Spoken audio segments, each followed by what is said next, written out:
Salut les amoureux du ballon rond, j'espère que vous allez bien ce matin. On démarre ce tour de la presse sportive avec le match spectaculaire entre Israël et l'Italie qui s'est soldé sur le score fou de 5-4 en faveur de la Squadra Azzurra. Dans le contexte tendu qu'on connaît, les deux équipes qui luttaient pour la première place du groupe se sont livrées une grosse bataille. L'Italie est folle, placard de la Gazzetta dello Sport ce mardi matin. La rencontre a été marquée par une grosse boulette de Gianluigi Donnarumma en début de match, 2 buts gags concédés par les Italiens, mais aussi un joli doublé de la part de Moise Kean. Folie et but résument tout au sport. 4 buts ont été marqués entre la 81e et la 91e minute de jeu. Moment du but libérateur de Sandro Tonali. Le Corriere dello Sport fustige la défense de l'Italie qui s'est montrée particulièrement inquiétante. Sur son banc, le sélectionneur italien Gennaro Gattuso était tout simplement intenable. Au coup de sifflet final, il a d'ailleurs failli craquer en s'en prenant à l'attaquant israélien Dor Turgeman.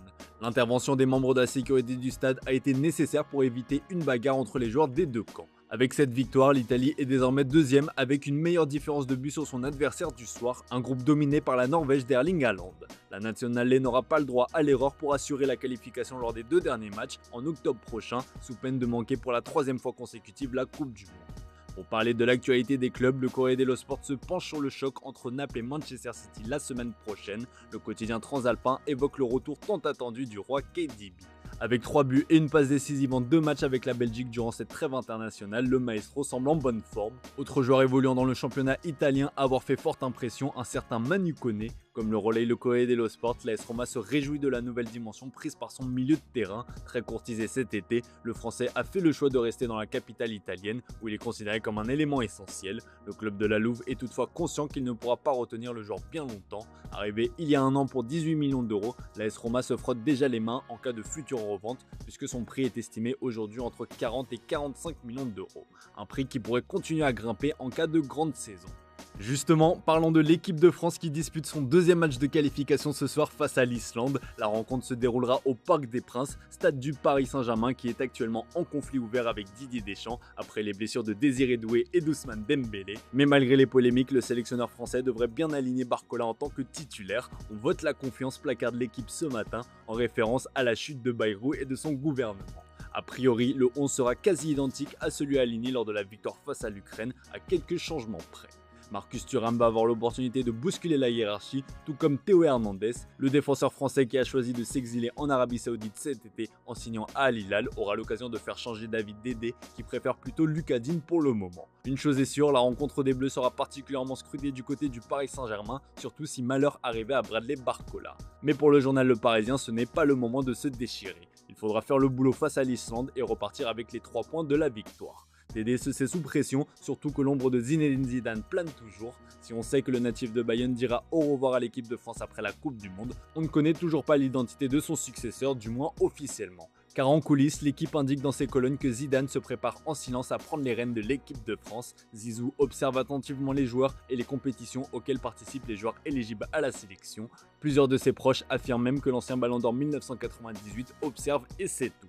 Il sait également que plusieurs joueurs français rêvent de travailler avec lui et parmi ses soutiens de choix, on retrouve sans grande surprise Kylian Mbappé qui aimerait beaucoup collaborer avec l'ancien Galactique selon nos confrères. En coulisses, les choses semblent se mettre en place pour que Zizou reprenne le flambeau, même si le président de la 3F, Philippe Diallo, apprécie également le profil de Thierry Henry. La fédération ne souhaite toutefois pas faire d'annonce prématurée et souhaite permettre à Didier Deschamps de travailler sans pression pour son ultime rendez-vous avec les Bleus.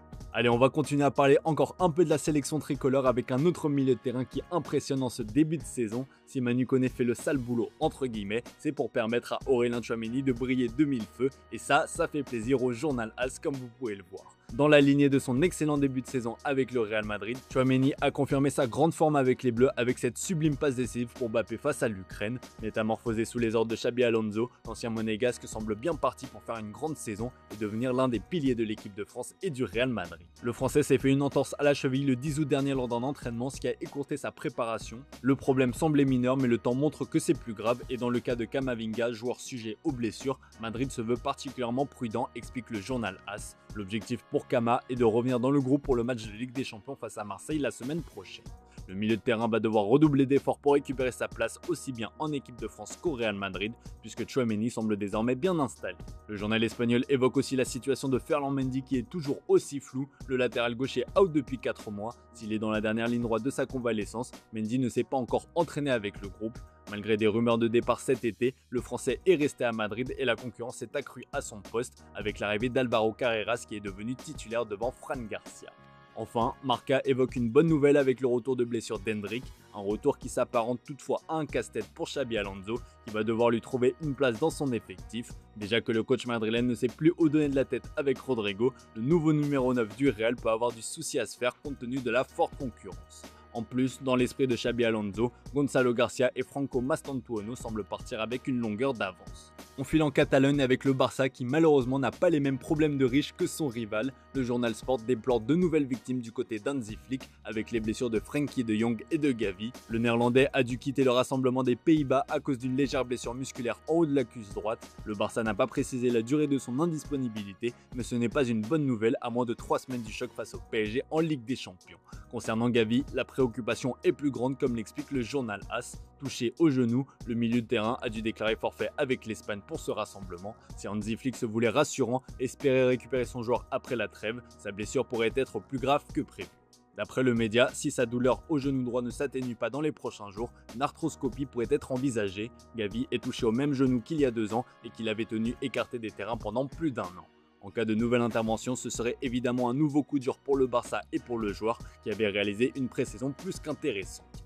Bon, il y a quand même une bonne nouvelle pour Hansi Flick puisque Rafinha devrait être ménagé par Carlo Ancelotti. Comme le rapporte Sport, le sélectionneur du Brésil devrait finalement titulariser Lucas Paqueta à la place de l'attaquant du Barça. La pression de la presse catalane semble donc avoir fait son effet. Rafinha sera laissé au repos face à la Bolivie. On termine ce tour de la presse sportive avec l'Angleterre qui s'apprête à disputer un gros match ce soir face à la Serbie. Premier de son groupe de qualification, les Three Lions ont l'occasion de prendre leur distance sur leur dauphin. Harry Kane et ses coéquipiers sont attendus au tournant. Le Daily Mirror accorde d'ailleurs sa une à l'attaquant du Bayern Munich qui répond aux critiques de l'un de ses prédécesseurs, un certain Michael Owen. Le Ballon d'Or 2001 avait vivement critiqué le serial buteur anglais sur son choix de quitter Tottenham pour le Bayern Munich, un choix qui selon lui était seulement motivé par son désir de remporter des titres. Kane se défend aujourd'hui en expliquant que c'était pour se maintenir au plus haut niveau. La presse attend désormais qu'il en fasse de même avec la sélection anglaise en remportant des titres. Kane est sous pression, tout comme Thomas Tuchel qui fait face à son premier gros test depuis sa prise de fonction, comme l'explique le Daily Star. Il s'est écoulé 328 jours depuis sa nomination, note le tabloïd. En 5 matchs, il a remporté 4 victoires, mais il n'a pas encore été véritablement mis à l'épreuve. Dans une ambiance surchauffée ce soir face à la Serbie, Thomas Tuchel est attendu au tournant. Le Daily Mirror décrit l'enfer qui attend les Anglais. La rencontre se déroulera en effet dans l'antre de l'Étoile Rouge de Belgrade, réputé pour son ambiance survoltée. Il n'y a qu'à voir le tunnel par où les joueurs font leur entrée pour comprendre ce qui attendent les visiteurs. Enfin, le Daily Mail attire l'attention sur la possible menace qui plane autour de cette affiche. La capacité du stade Ratko Mitić a été réduite de 15% pour le match de qualification pour la Coupe du Monde de ce soir en raison du comportement raciste de certains supporters serbes lors d'un match contre Andorre en juin dernier. Le tabloïd et Harry Kane ont prévenu, ils n'hésiteront pas à quitter la pelouse si de tels événements venaient à se produire. Voilà les amis, c'est tout pour ce matin, merci pour votre fidélité.